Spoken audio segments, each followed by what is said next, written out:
अब्बासी खलीफा हारून रशीद ने इमाम मूसा काजिम को कैद खाने में डाल दिया। अंधेरी, तंग कोठरी, न रोशनी, न सहूलत, न कोई अपना। मकसद ये था कि इमाम टूट जाएं, मगर कैद खाना ही इबादतगाह बन गया।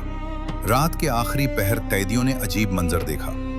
इमाम सजदे में होते तो जमीन रोशन हो जाती, जबान पर बस एक दुआ होती, ऐ अल्लाह, मैं तेरा शुक्र अदा करता हूँ कि तूने मुझे इबादत के लिए ये तन्हाई अता की। जेल का एक सिपाही ये मंजर देखकर कांप उठा।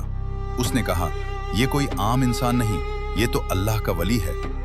कैद खानादार ने गवाही दी कि इमाम ने कभी किसी के लिए बद्दुआ नहीं की, हत्ता कि अपने दुश्मनों के लिए भी दुआ ही मांगी।